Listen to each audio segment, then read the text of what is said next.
Coucou, c'est Namoru. Aujourd'hui, je teste pour vous les marqueurs contours Action et je vous propose un petit tuto pour réaliser cette carte de la Saint-Patrick ou pour toute autre occasion. La calligraphie est disponible en téléchargement gratuit dans ma boutique Ko-fi, le lien est en barre d'infos. Ces marqueurs permettent d'écrire ou de dessiner en argenté avec un contour coloré. Ils coûtent 1,64 € le lot de 3 et pour les amorcer, il suffit de secouer le feutre puis d'exercer quelques pressions sur la mine jusqu'à ce que l'encre sorte. Testé sur une feuille de papier imprimante, l'effet contour fonctionne bien. La partie argentée ressemble à du paint marker, quant à la partie couleur, elle ressemble plus à un marqueur à alcool. La couleur transperce plusieurs épaisseurs de papier classique, ces feutres ne sont donc pas du tout adaptés pour une utilisation dans un carnet de type bullet journal. Sur l'emballage, il est conseillé de les utiliser avec du papier aquarelle, c'est ce que j'utiliserai pour ma carte. Le mien vient de chez Action et coûte 1,79 € les 20 feuilles. Il est aussi indiqué que ces marqueurs ne fonctionnent pas sur papier noir.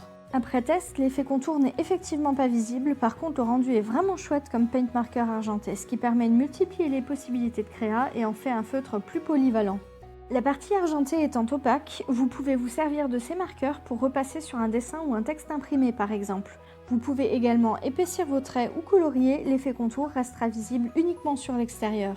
Pour ma carte, j'ai choisi de calligraphier une petite phrase « So lucky to have you ». Tellement de chance de t'avoir. J'ai transformé le L de Lucky en trèfle à 4 feuilles et j'ai épaissi les traits descendants pour renforcer l'effet calligraphie. Attention à protéger votre plan de travail, même sur papier aquarelle, l'encre traverse par endroits. Vous pouvez créer un effet distress en tamponnant avec un mouchoir ou en gommant avant que ça ne soit complètement sec. Pour finir ma carte, je n'utilise quasiment que du matériel Action. La calligraphie qu'on vient de faire au marqueur contour, un Bristol vert, un tampon du kit Flowers Lovers de mon haut de février, le Blending Tool, l'encre du kit Chalkink bleu en coloris Mellow Mint, ces deux cols et quelques morceaux de ruban et sequins. Je commence par ancrer les bords de ma calligraphie à l'encre Chalkink Mellow Mint grâce au Blending Tool Action.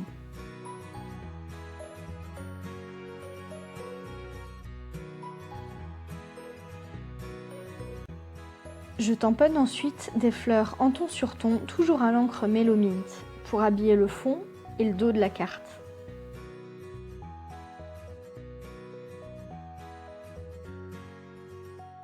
L'encre Mellow Mint est pailletée, un peu difficile à capter en vidéo, mais le résultat est superbe, presque comme un embossage. En général, j'utilise des lingettes bébé pour nettoyer mes tampons. J'en colle le bout de mes rubans et je les fixe au dos de mon illustration.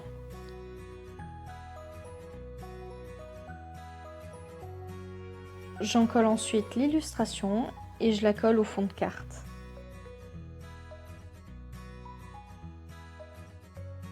Grâce au stylo colle qui vient aussi de chez Action, je dépose une goutte de colle sur mes sequins avant de les fixer sur la carte. Et voilà le résultat. Grâce à l'imprimable gratuit dans ma boutique, cette petite carte est très simple et rapide à faire et elle s'adapte à toutes les occasions. N'hésitez pas à changer les couleurs ou à utiliser un fond imprimé par exemple. Si vous vous lancez, n'hésitez pas à me taguer pour me montrer vos réalisations. J'adorerais voir vos créations. Et d'autres créas arrivent bientôt, donc abonnez-vous pour ne rien manquer. Je réponds à tous mes commentaires, donc n'hésitez pas à venir papoter. J'espère que cette vidéo vous a plu. Moi je vous fais des gros bisous et à bientôt sur Enamoru.